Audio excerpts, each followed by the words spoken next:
And good evening, everybody. Good evening. Welcome into the Nittany Lion Sports Report here on Bob Long Sports with Bob Long, Tyler Gehlhaus, and we have Eric Nash alongside. Very excited to be with everybody tonight.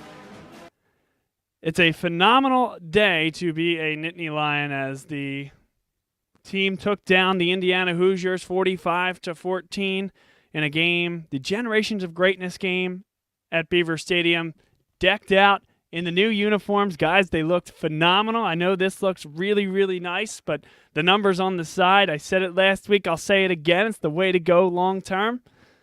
I hope that's the decision that they make. And the white shoes on Saquon Barkley, they just look phenomenal, Tyler. Yeah, it was a great game, Bob. 45-14. It's a solid opening home Big Ten conference game. The uniforms did look good. It was nice to see some change in the uniform. Also want to give a quick shout-out to the Ursinus College Bears, Division III, taking down Johns Hopkins, number 8 in the country, 21-17. Ursinus broke Johns Hopkins' winning streak in the Centennial Conference since 2012. They have not lost a game until Saturday. My brother plays for Ursinus, so it was a great game to be at. Go Bears, 5-0. They have Muhlenberg on Saturday. Wow, so who's going to lose first, Ursinus or Penn State? Only time will tell. Eric Nash is with us again. Welcome back, my friend. Oh, how you doing, Bob? I'm doing great. How are you? Guys, I'd like to pipe in on the I wasn't a big fan of the numbers, certainly the numbers on the helmet. Boy. It's funny, and I was with about 10 or 15 Penn State grads watching the game. They didn't like them too much Come either. on, man. I'm telling you, hey, listen, it's all an aesthetic thing. You're not an elder statesman, but you're our elder statesman. Well, these people were younger statesmen. Just for the record, they were more your age Well, than I mine. get that. My nieces and nephews and a lot. You got to stand up for the old school uniforms, the 1960s, man. Let's go. Dude, that's before. I'm not that old school. I was there, but I don't remember very much about it. That was the 60s or the 50s. The numbers way back in the day. Way back, without a doubt. I don't remember them. I mean, I don't. I really have just old footage maybe, but I don't know. Why mess with perfection? We have a guy coming on at 8:05, so just a minute or two that. While he wasn't around when they had those numbers on the sides of the helmets, I get the sense that he may have appreciated them and may think that they are the way to go for the future because Adam Bittner, when I went to school with him up at Penn State, he was the sports editor of the Daily Collegian, I believe a couple times running, and just an overall very, very good guy.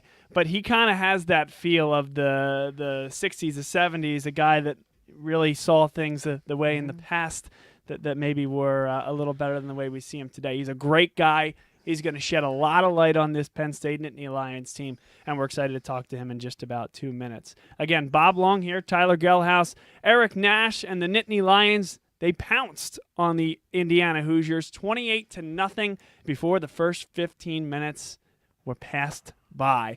And about 10 seconds into the football game, it was 7-0. And why?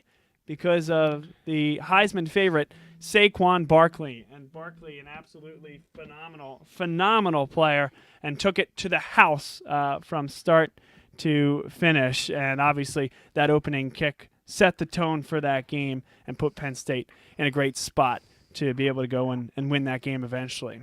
But it is 8:05, and it's time to turn to Adam Bittner. Adam Bittner from the Pittsburgh Post-Gazette. Thanks so much for coming on, my friend, and it's a good week to be a Nittany Lion faithful, and of course, a good day for you at your paper. A lot of loyal readers from Happy Valley and who have since moved to Pittsburgh.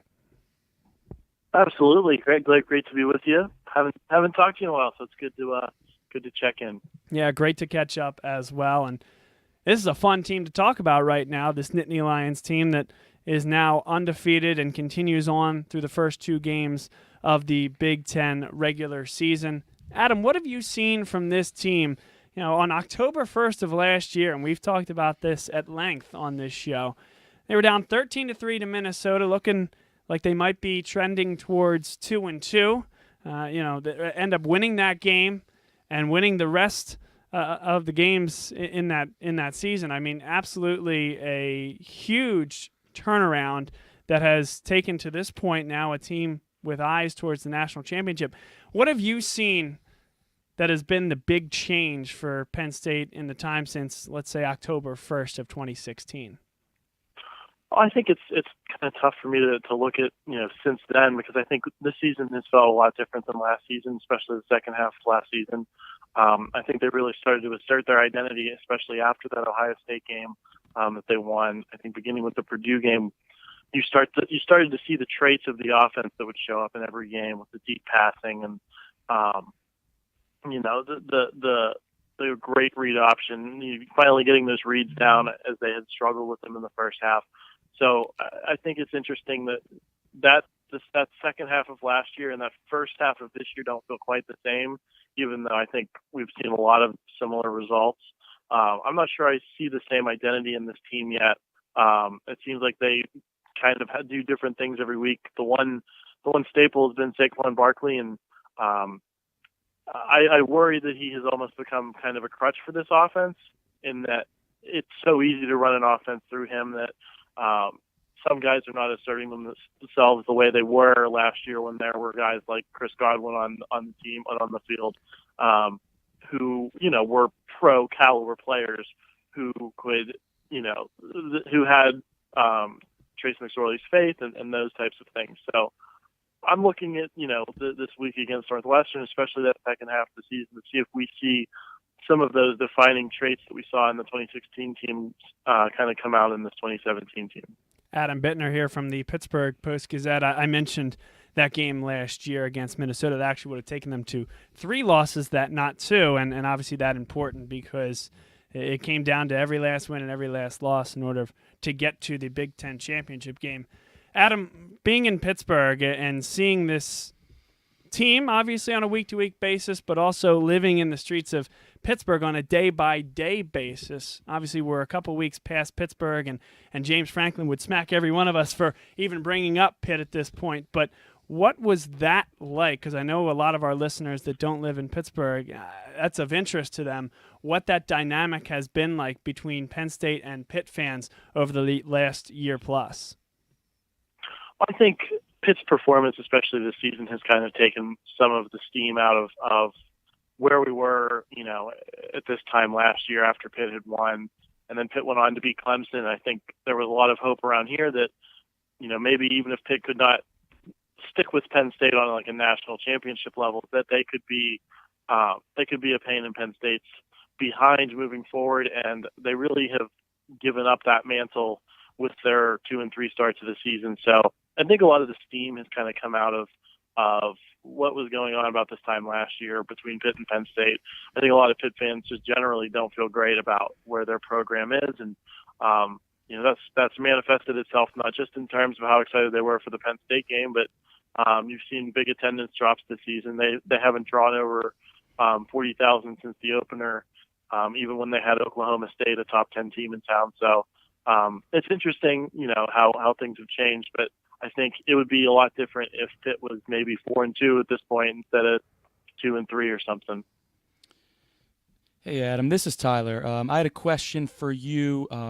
With the high expectations for Penn State this season compared to last season, I see a lot of nitpicking from fans on message boards and saying, this isn't a top 5 team, this isn't a playoff team, and especially after the Indiana game, which caught me a little bit by surprise because, you look at the final score and Penn State really dominated in all facets of the game. What areas do you think that Penn State needs to improve on to pretty much silence the critics?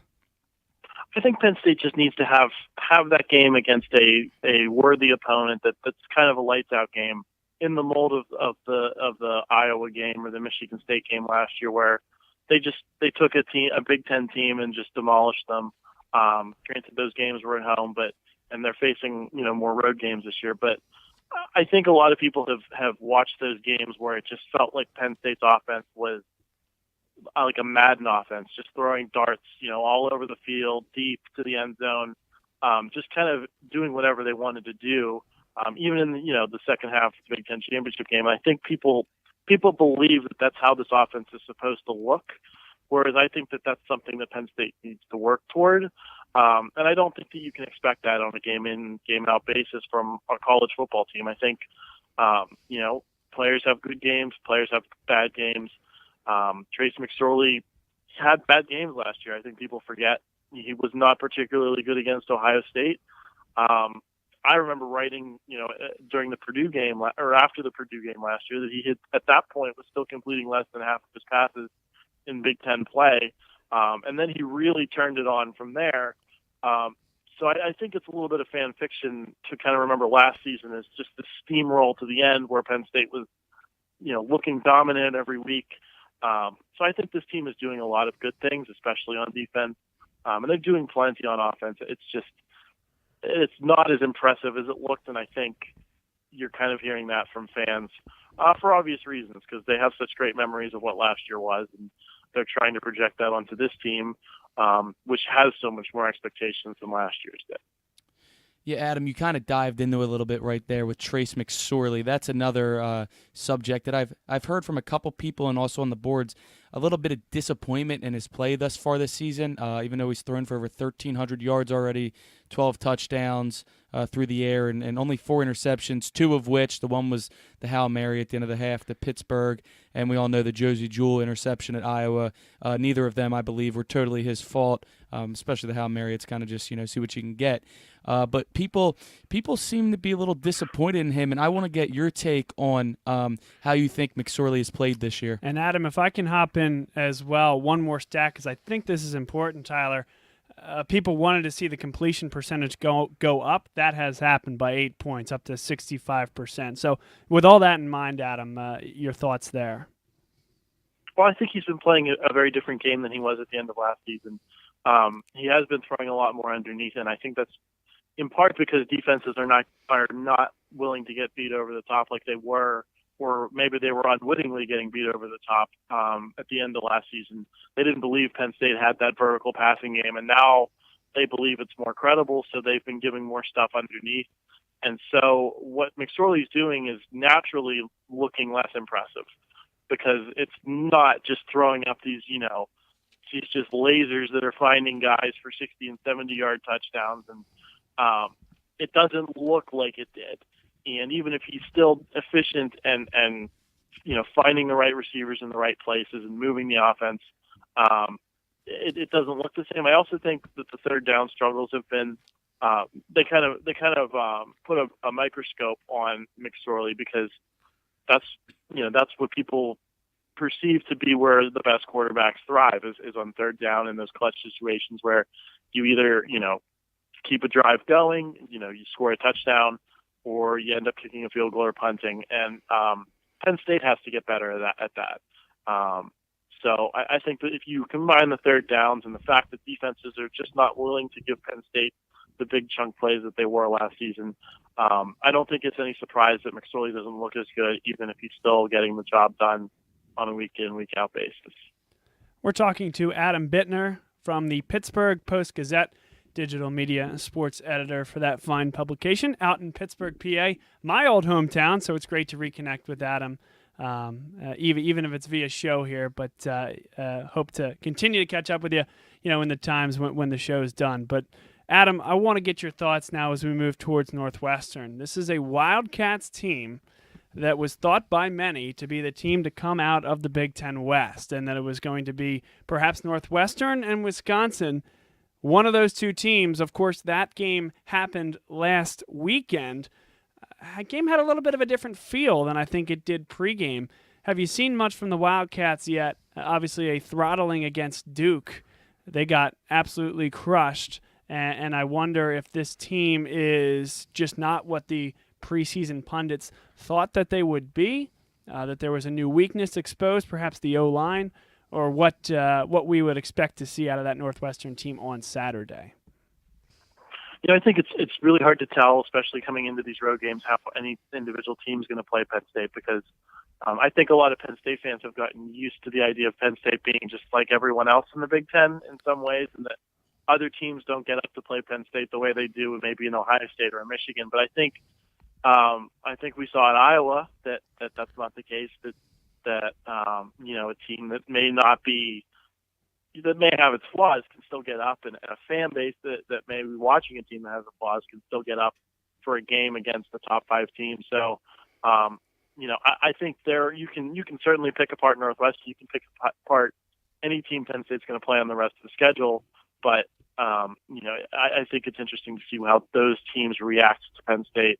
Especially this one might be a little concerning because it's a noon start in the East. It's going to be an 11 a.m. start in Chicago. Those are always the most fun. They really are. Those are always, those are always the ones that you just you circle on the calendar and you say, I don't know, are they going to? And sometimes they do, but there's always that.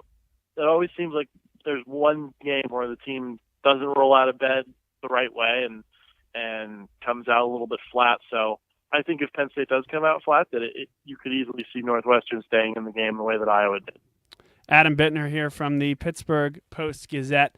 Adam, one thing I've always liked about you is that you have very measured reactions to whatever the hot take of the day, hot take of the week is, and you seem to deliver it in a humorous way at times. So if you could pick one hot take that maybe is shared, I'm putting you on the spot, I know, but one hot take or one feeling by the Penn State fan base that is in some way misguided, what would that be, and what would your response be to it? I think we already, to some extent, covered it in that, we were talking about Trace McSorley, and we were talking about how some of these victories have looked. I think you could probably put the Pitt game in that category as well. I remember I walked out to the tailgate. Penn State had just beaten Pitt by 19 points. This is the team that arguably knocked Penn State out of the national championship discussion last year. And to a man, everyone at the tailgate was like, I'm not happy.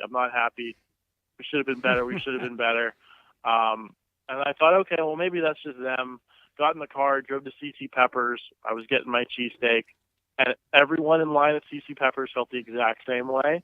So I think a lot of people are, like I said, waiting for Penn State to just turn into that, juggernaut, 7 touchdowns in a row like they had in the Rose Bowl type of offense, where I think that takes a whole season to kind of get to that point where you're a finely tuned machine and what your identity is, not only in terms of accomplishing what you want to accomplish, but accomplishing what defenses are allowing you to accomplish. And I think Penn State in some ways is still working through that right now because teams are playing them differently. They've had a whole winter to watch the tape.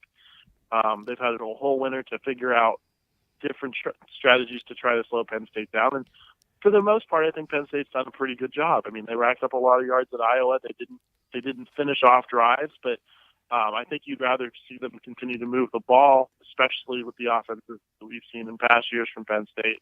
I think you'd much rather see what they did that night than in the past. So I think it's a work in progress, and what this team is going to be, we're going to find out in the second half, and the results in the first half are not necessarily something you want to sweat too much as long as Penn State's winning.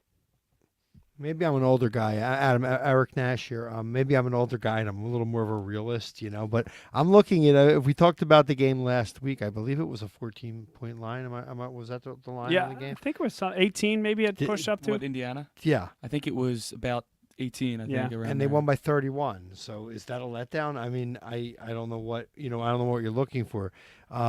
Barkley, they kind of shut down the running game with him, and he beat you another way. I mean, are they upset because maybe he's not looking as Heisman Trophy worthy, except for maybe that initial, a couple plays during the game? I think he padded his position, but I mean, I think we're worrying too much about the flow. I mean, they're winning games. They're winning games at least by. I mean, the Iowa game was a scare, but besides that, they're taking care of business. I think it's really going to come down. If they win that, the Michigan-Ohio State by a point each, no one's going to be complaining. And that's what I feel about it. What's your feelings on that? Oh, I mean, yeah, those Michigan-Ohio State games are obviously going to be big, and I think if you watch those two teams on a week-in, week-out basis, you can find flaws. I haven't had a whole lot of chances because I've been up at Penn State, or I actually went to the Oklahoma State Pitt game. So I haven't had a whole lot of chances to really sit down and watch Michigan and Ohio State the way I might have liked to. But I did watch Ohio State and JT Barrett in week 1, and he's still throwing those wounded ducks, man. Like that, they've always been there. And he's a good quarterback, but he has his flaws. So I think those fan bases probably have similar feelings about where those teams are. And for Penn State, they're lucky in one way that they get to face Michigan at home off a bye week. It's just like last year when they got to face Ohio State off a bye week. They had a lot of time to prepare, and I think that manifested itself, especially on the defensive side of the ball. So, those will be the tests, and you would like to see them, especially this week, kind of finish out that first half strong and maybe start to plant that flag of the team that they're going to be. Once again, Adam Bittner here, Pittsburgh Post-Gazette, our guest tonight on the Nittany Lion Sports Report, live on BLS with Bob Long, Tyler Gehlhaus, and Eric Nash. All right, 3 quick hits here before we get you out of here.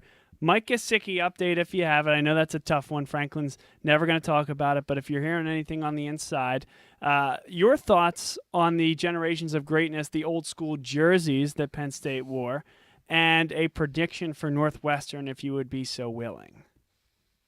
I don't really have any inside information on Gesicki. I think he's obviously a big part of the offense. So we'll have to keep an eye on that. I did not notice the difference between the jerseys at all sitting in the stands. And I guess that may have been because I had a little more fun in the parking lots than I normally do. But no, I wrote at the time, I said, I think that these look exactly like Penn State's normal uniforms, especially from a distance. And we've seen the numbers on the helmet stick lately with when they did the Mike Mowdy tribute a few years ago. So I wasn't impressed by that. I think the atmosphere was kind of cool with the Argyle end zones and what did you guys see fake Neil Diamond out there? Yes, that's right. Yep. It was a sublime performance. So that was cool. I think there were elements of the day that were cool. The uniforms didn't do anything for me. And I think Penn State is going to beat Northwestern.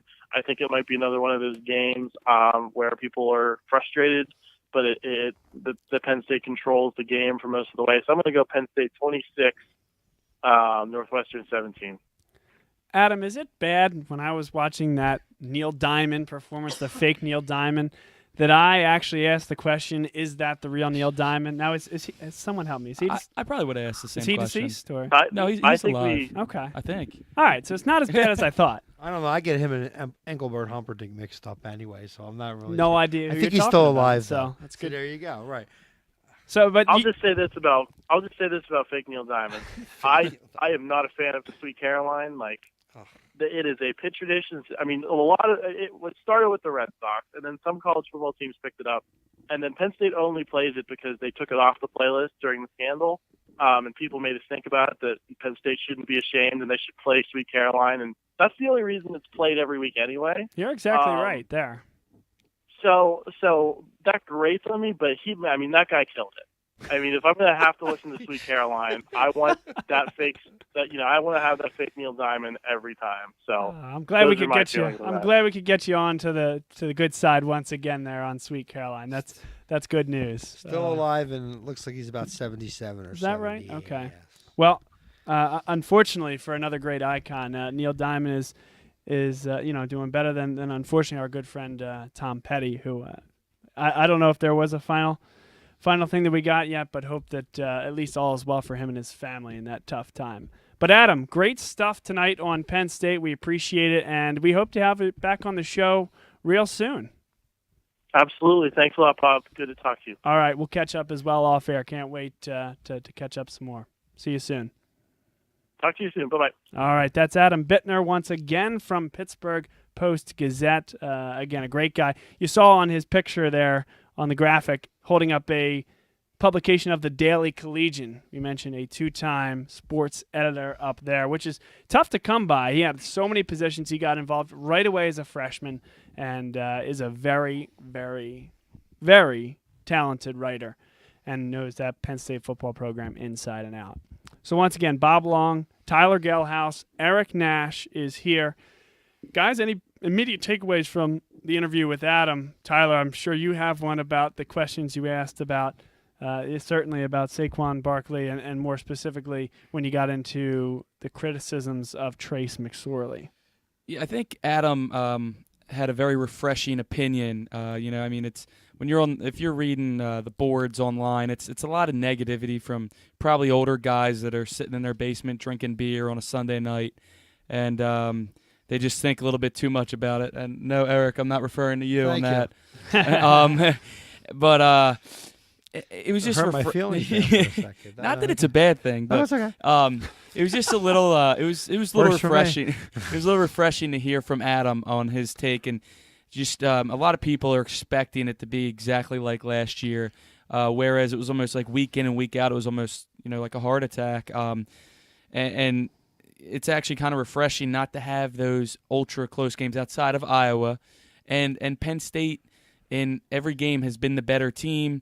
And they've taken care of business, like he mentioned. So until there's greater cause for concern, just keep the ball rolling at this point. I agree. I mean, I think the same thing, being one of those guys in his basement, drinking the beer. The Sunday will be Sunday. I guess that'll be the Sunday morning quarterback, right, for college. Yes. But, no, I mean, I think, it's like paralysis by analysis. I think, I mean, obviously, that's what we do. We talk about the games, we dissect the games. But I think if you look at the picture, they're fourth in the country. They've made it through a few landmines. They have another one coming up this weekend. The early game, I'm sure Northwestern's a hostile place. Hey, it's a big revenge game. They lost by they lost by 2 points. You looking at a different Ryan Field than I am? Well, they lost by 2 points. 2 years ago, it was a kind of a devastating loss, wasn't it, in Evanston? So it's kind of a revenge game for Penn State if you're looking at it strictly from a gambling point of view, I think. Yeah, it's not the most hostile environment. It's actually probably the opposite, but that even makes it more dangerous, in my opinion, sometimes. 11 a.m. It's hard for the team to wake up, at least in the past. Under Paterno, it was hard for him to wake up. I mean, I remember 2005, the Derek Williams catch for the game-winning touchdown in the final minute. They needed a couple fourth-down conversions. And then, like you mentioned, Eric, 2 years ago, I mean, Hackenberg, obviously he didn't gel with the staff and the offensive coordinator at the time, John Donovan, was not the best. We all know that now that we have Joe Moorhead. But it was just one of those games that they couldn't get anything going. All they needed was a first down. They gave Barkley 3 carries, and the offensive line 2 years ago couldn't get the push. Barkley was also a freshman. He's now a junior, totally different. And it was a very winnable game, but just they were sleepwalking for most of the game, and by the time they wanted to come back, it was too late. All right, so you brought up John Donovan and Joe Moorhead. It's a great segue, Tyler, because there's a good friend of mine, Tom, who's a season ticket holder up to Penn State, and he's been going up for Penn State games since he was a very, very young kid, and he lives and breathes this program. He contacts me, I wouldn't say in a huff, but definitely concerned about the short yardage play call by Joe Moorhead and the execution by the team. And he said, first and foremost, I'm talking more about Iowa than I am about Indiana, but let's throw both into them. And he's saying essentially that you're letting Barkley take these long, long runs, and he gets down the field, and then you get to a third and short, and you're throwing the football, and you're taking the ball out of the hands of your best player.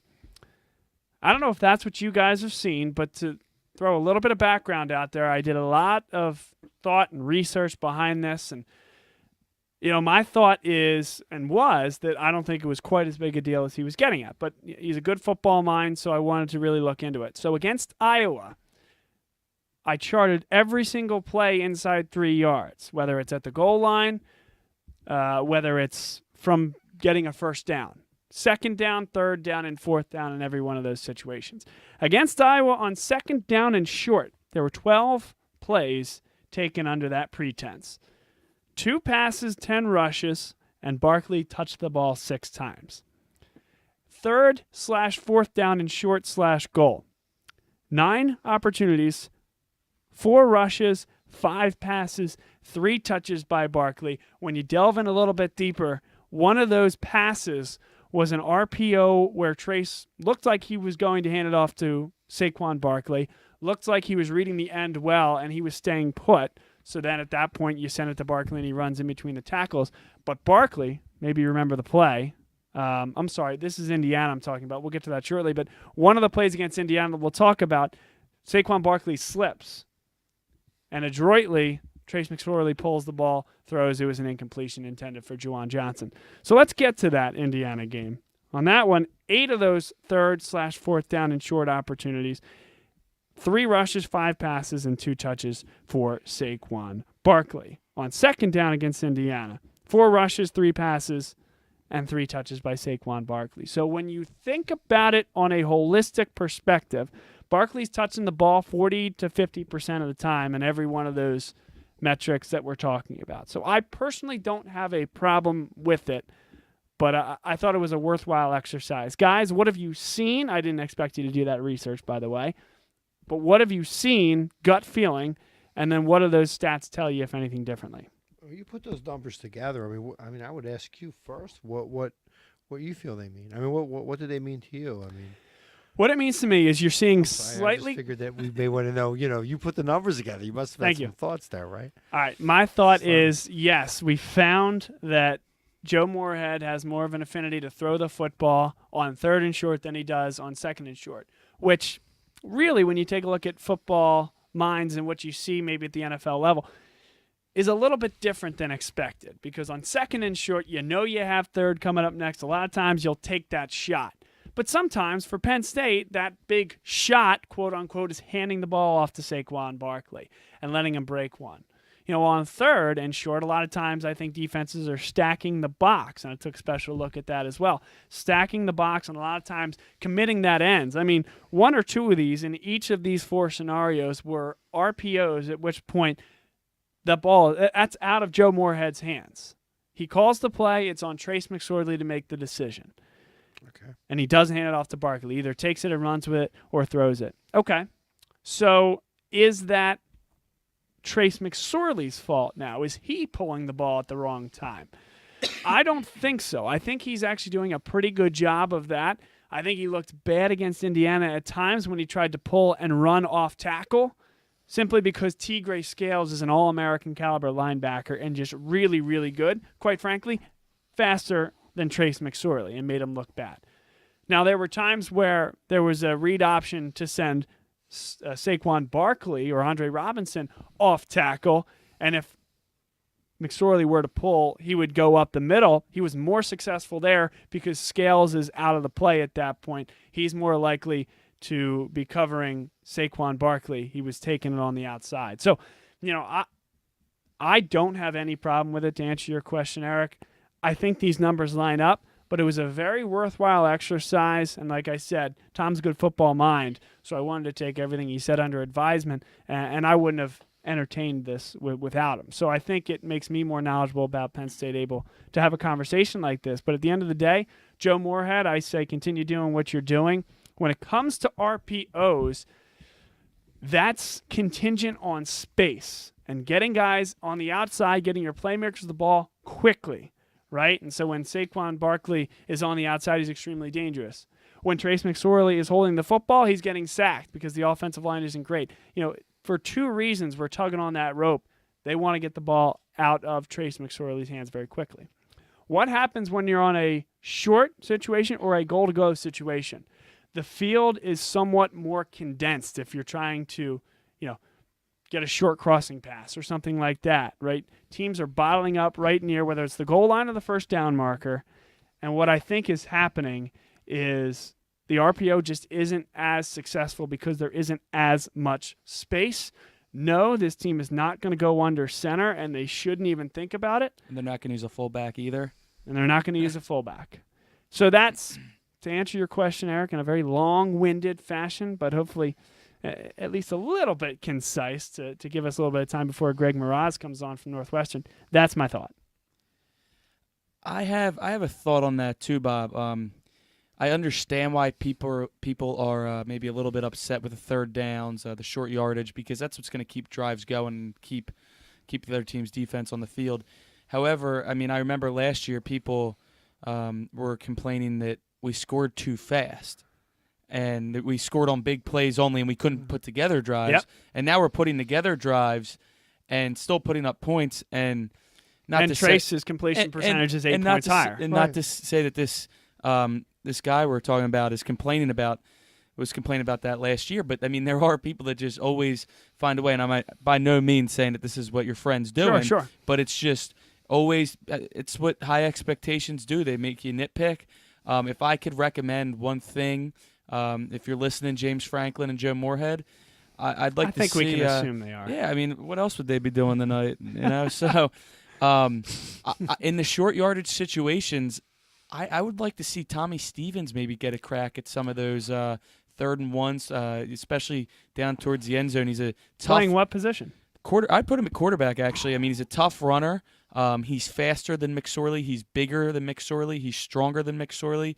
I think it could create a little bit of a wrinkle. McSorley's not one to run over the defense, whereas we saw last year against Iowa. Tommy Stevens had no problem running over the best cornerback, defensive back in all college football, Desmond King, last year.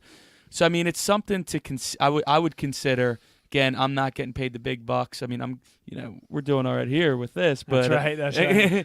not quite the big bucks up at. Wait, you're getting paid for this? Oh, you're not? No, okay. we'll have to talk. Bob, we'll have to talk after this. Okay. Shout out to our boys at Dunphy Ford. Thank you for the sponsorship. No, but all jokes aside, I mean, there's going to be people that aren't happy with any little thing, but I would like to see him get a little bit better in the short yardage, but I'm sure that they have they'll definitely improve on that. E. Nash? I mean, I guess my only question is, and a lot of this, I'll be very honest with you, I'm not following it all probably as well as you guys, but the thing that I think about is Barkley as a decoy. That's like an intangible. How do you factor that into your equation or your metric or whatever you want to call it? I think Trace McSorley, when you get out and do an RPO, you got to make the best decision. Yeah, you take into account the fact that Saquon Barkley can break it at any point, but I'm telling you, if he's running up the middle and the defensive end is already in the backfield, because a lot of times if you're running a guy up the middle on an RPO like that, you will leave that defensive end unblocked to force him to make a decision, and then that's what Trace McSorley is reading. If he's in the backfield, you cannot give the ball to Saquon Barkley. I mean, here's the other thing, right? Indiana game. Barkley had 20 rushes. He had 3 negative carries in that game. 3 carries for negative yards and 4 carries for 1 or 0 yards. So I get that he can break any play at any given time, but you also have to realize, I think Moorhead does, and is doing his best to adjust, that while they have all the speed in the world on the outside, they have the best back in the country, and they, I think, have a very, very good quarterback. What they don't have is as stable an offensive line as they would like. And I think you're seeing that have issues. Against Iowa, Barkley, 2 negative carries, 4 for 1 or no yards.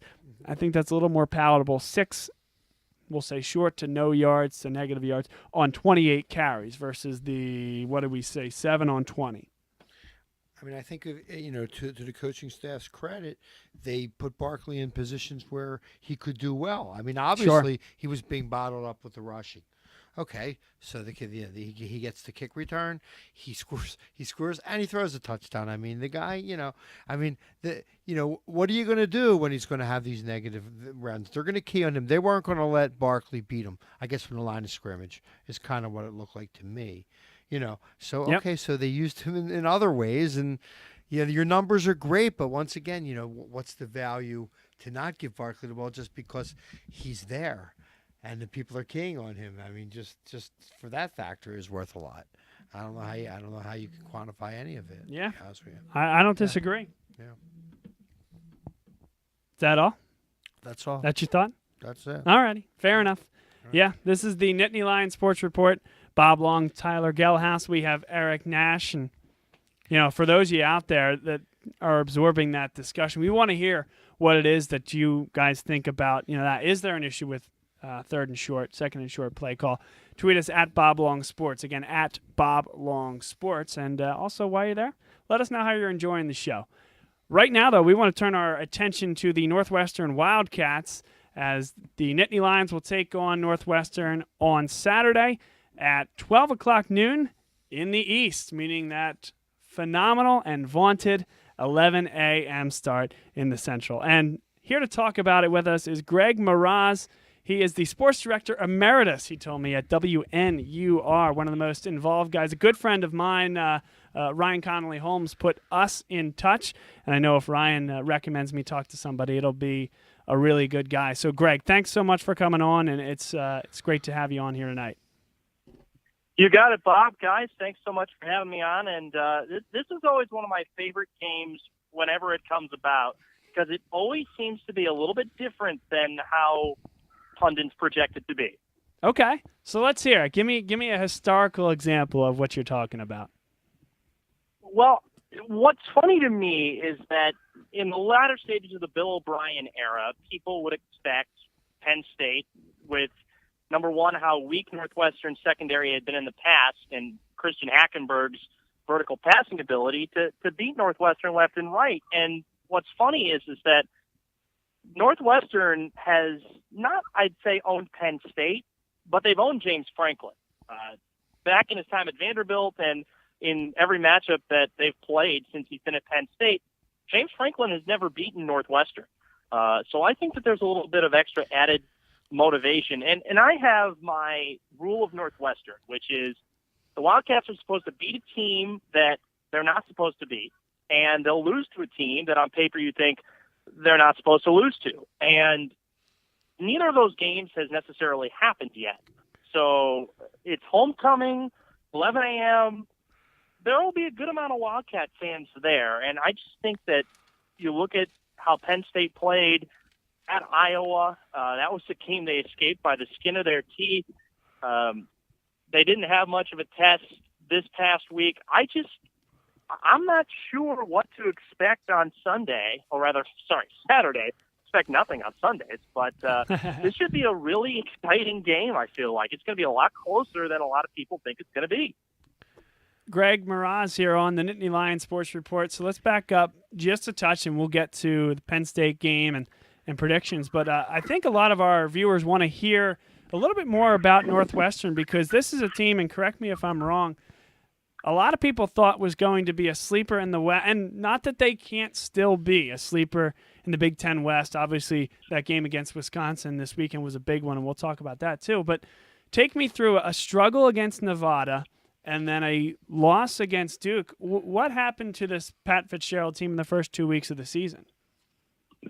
Well, one of the things that has been a real focal point is the secondary. Northwestern lost Keith Watkins II for the season for the second straight year, so a fifth-year senior at DB being lost for the season, and then Marcus McShepard getting hurt in the first game of the year against Nevada.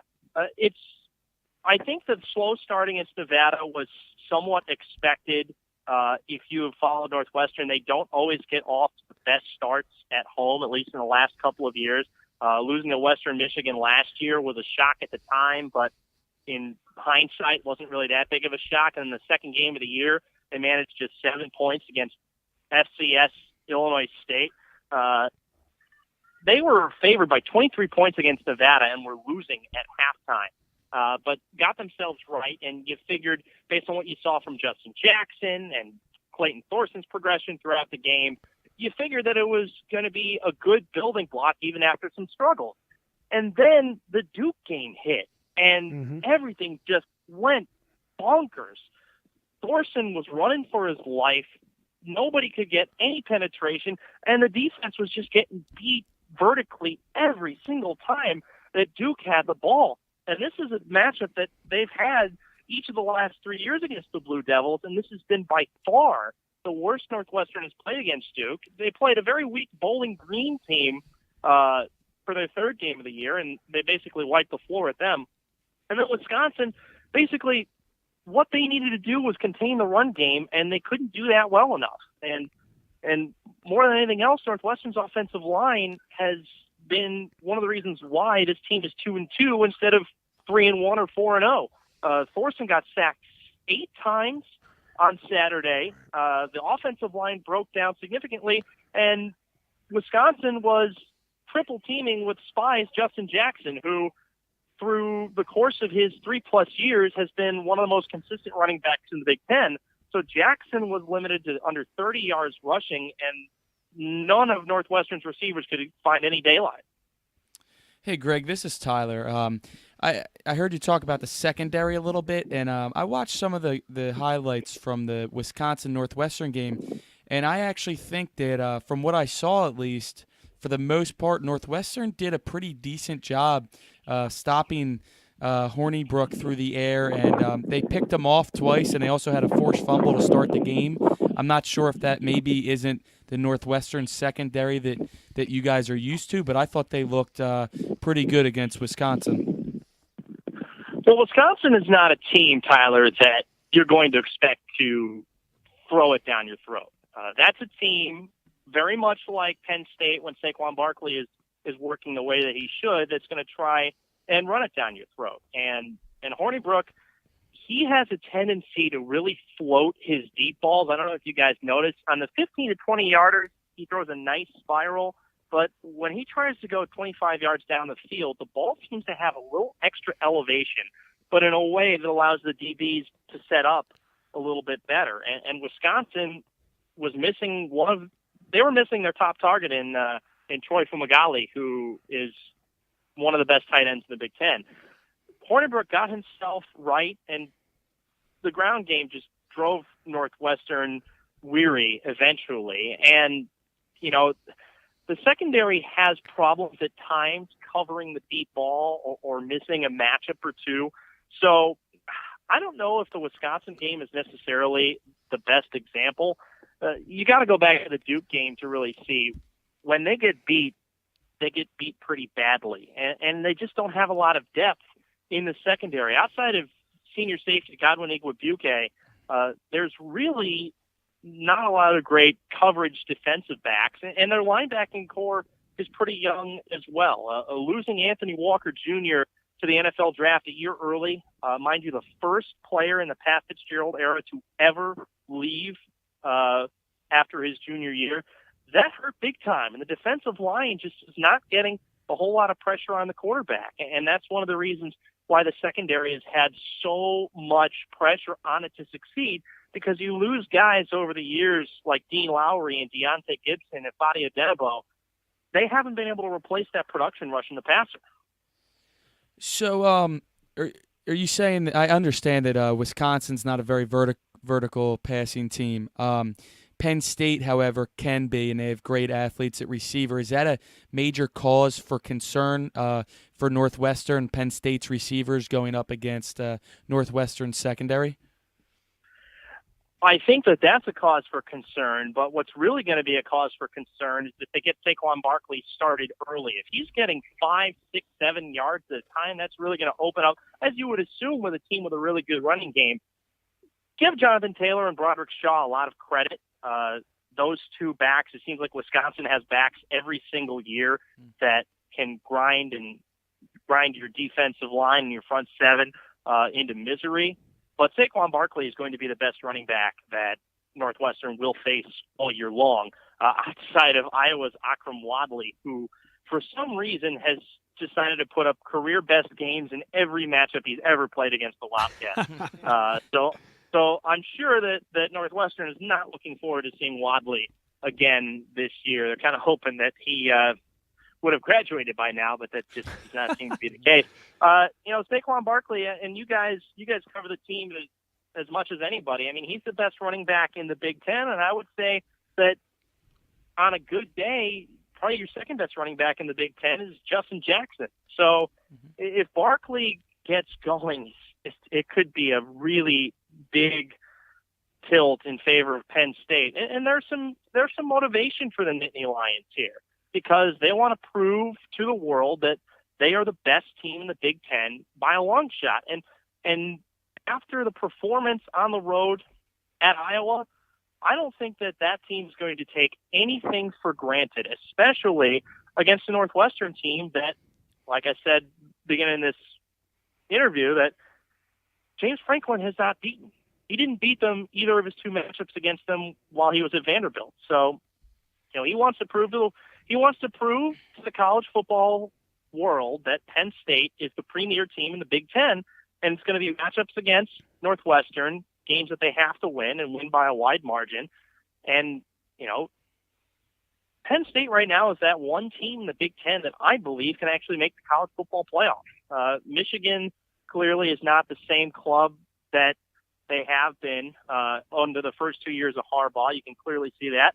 And Ohio State's kind of a wild card at this time. So there's going to be a premium focus from the Nittany Lions to start fast and keep the pedal to the floor. Greg Mroz here from WNUR, Sports Director Emeritus. Love that title. Really do. All right, so sidebar.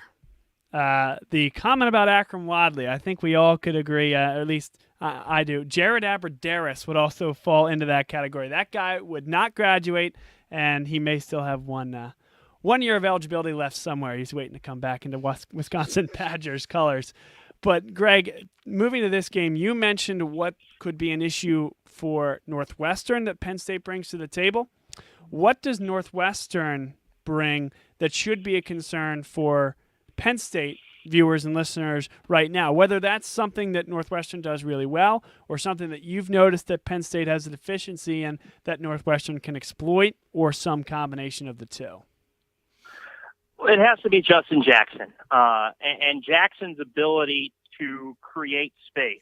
He has been consistently one of the best running backs in the Big Ten since his time as a freshman. And I don't have the exact stats offhand, but I believe in his sophomore year when Northwestern hosted Penn State, he ran for over 100 yards. He is less than 100 yards away from becoming Northwestern's all-time leading rusher. And when the Wildcat offense clicks, it's when Jackson is getting big chunks of yardage. And that makes it a lot easier for Clayton Thorson, who is not the most vertical of quarterbacks. And you can't put it all on Thorson. The scheme that offensive coordinator Mick McCall runs is not a very vertical scheme. You get a lot of slant patterns. You get a lot of 10 to 15-yard outs.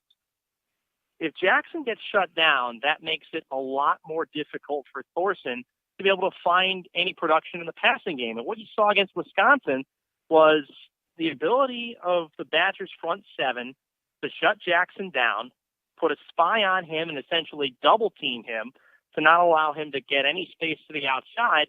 And then when you get into third and long situations, first-year defensive coordinator Justin Leonard would send in a blitzer, and Thorson had his offensive line collapse behind him quickly. So if Justin Jackson gets some space and is able to create not only between the tackles but to the outside, it could give the Nittany Lions a decent amount of problems, and it makes a read option with a really good running quarterback like Thorson a much bigger threat.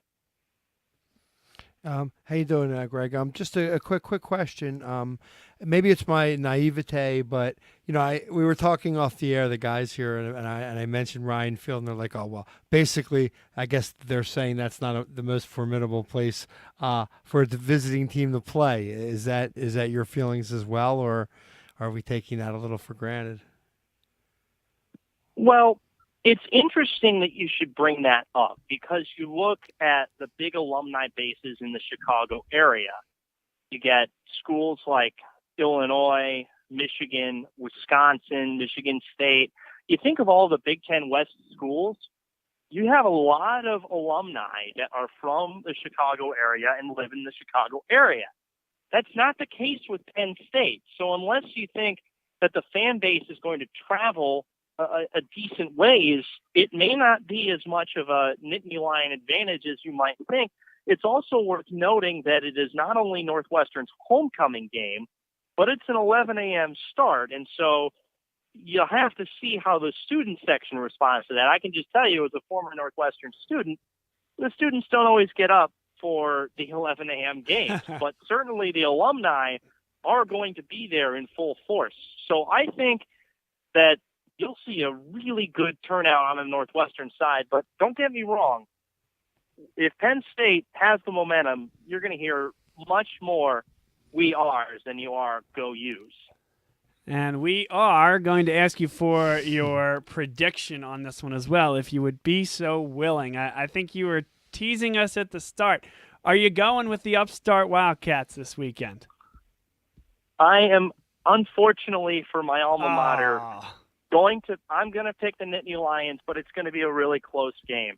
I think it's going to be Penn State 28, Northwestern 24. I think the Wildcats are going to get off to a really good start like they did in the Wisconsin game. But historically, one thing that Northwestern has really had trouble doing is halftime adjustments. I cannot tell you how many games I've seen the Wildcats lead at halftime against better Big Ten foes that have ended up in Wildcat defeats. So I think that you'll see Northwestern either tied or leading at halftime. But at the end of the day, Penn State is going to make the necessary adjustments to pull out the victory. Greg Mroz from WNUR, Sports Director Emeritus. We had a lot of fun with this one. Thanks so much for coming on, especially on short notice. And let's stay in touch. I hope to catch up again soon. Awesome. Thank you very much, guys. And have a great rest of your show. It should be a lot of fun this upcoming Saturday. Yeah, we're looking forward to it. Thanks again, and talk to you soon. That's Greg Mroz from WNUR, Sports Director Emeritus. So he had some good things to say there, guys. Yeah, Greg did have some good things to say. I was a little at first, he made it seem like it was going to be a close game, and then when he started talking, he seemed like he kind of backed off of that and, oh, wow, well, Penn State does have good receivers, and we don't have a good secondary, and Saquon Barkley is very good, and our defense hasn't been very good. So I was kind of like, well, is it going to be a close game like he initiated? And then he started making it seem like it wasn't going to be as close, and then he came back for final prediction of only 4 points. Maybe his heart's carrying him a little more, but he definitely had some good points. I was glad to know that their secondary wasn't as good as I perceived them to be. I saw some highlights. They picked off Hornibrook a couple times. Granted, those passes, looking back at them, they were floating long balls. And Wisconsin. Hey, now that's a local guy, Alex Hornibrook. Yeah. Malvern Prep.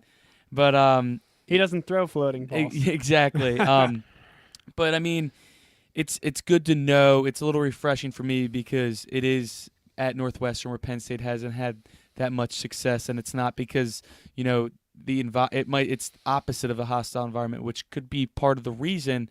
But it seems like their defense kind of struggles against the run and the pass, which is just not good. The struggle in both. And their offensive line doesn't seem to be that great either, although they have a very good quarterback and running back. So, I mean, if they can get hot and somehow keep them in the game, kind of like what Iowa did, keeping them in the game against Penn State, it could be another nail-biter. I am excited to see at Northwestern how long that grass has grown out at Ryan Field. They love to grow that grass long. And now that Notre Dame's famed grass is no longer, maybe Northwestern takes that cake as the team that will occasionally grow that one out the longest there. I remember, of course, the Notre Dame game where they grew it out against USC when they had Reggie Bush in Southern Cal. Were able to win that game on the Bush push, but that was – you like that? I like that. Excited to see, what the atmosphere will be like.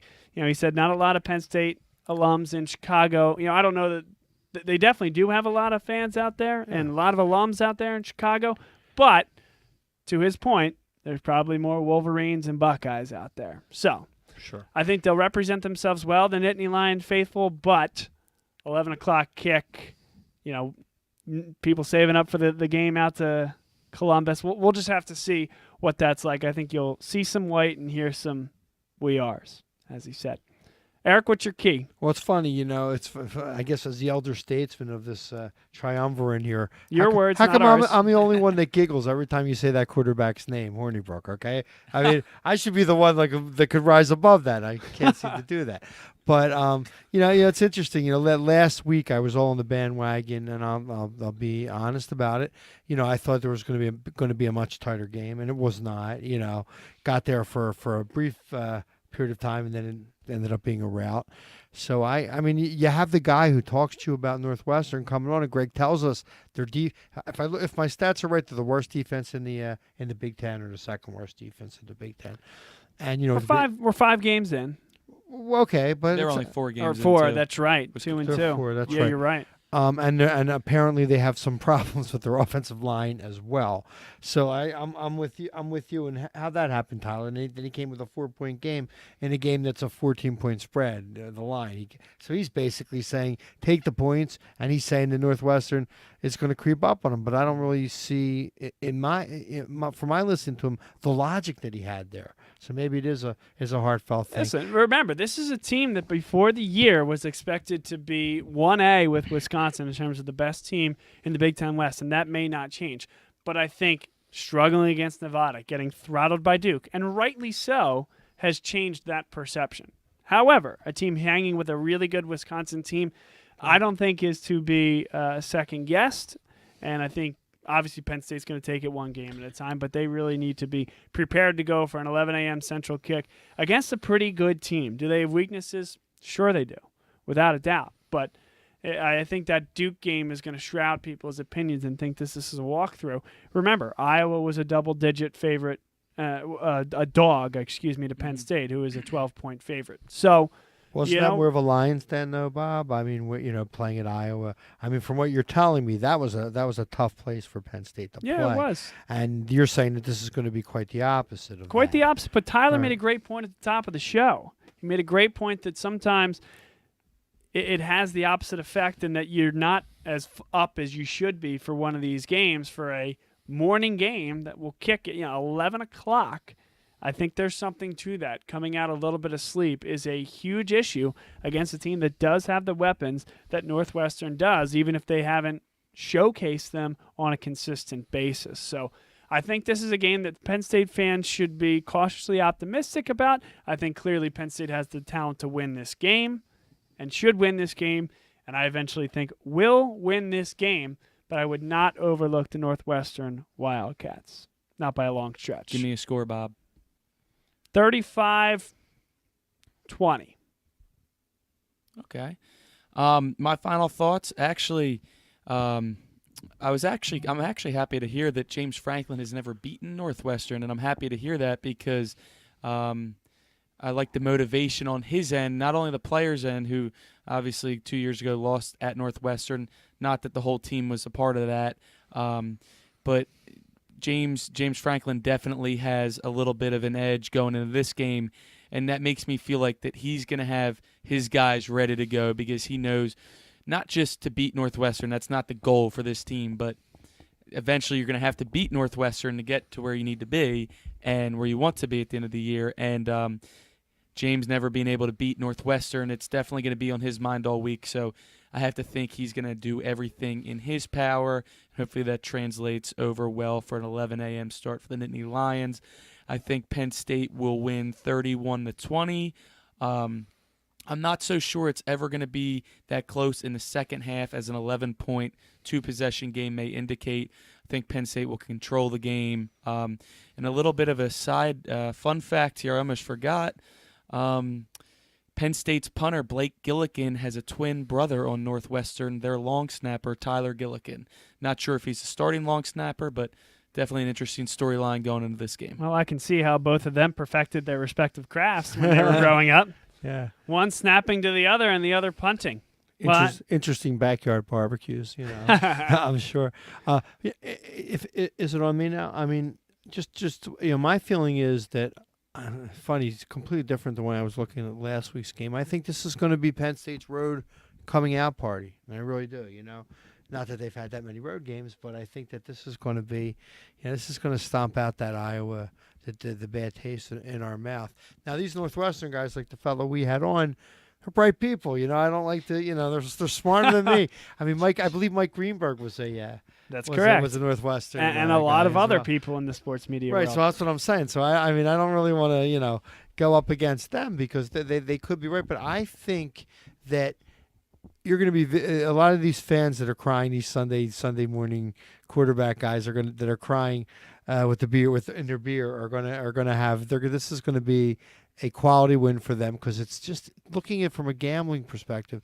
It's a big revenge game, from 2 years back. And you tell me about Franklin's history, it looks to me I wouldn't be surprised if this is a 30-35 point victory. Okay. And I'm going to put that out there and probably get my cut off at the knees, but it's better than other things being cut off. One more thought for you. One more thought for you guys. Going into a bye. It's not that Michigan is next week. It's 2 weeks from now. They got a full 2 weeks to prepare for them. No looking ahead. Not that this team does that anyways, but I don't think there's any reason to look ahead at this point. They focus on this one and then go into the bye.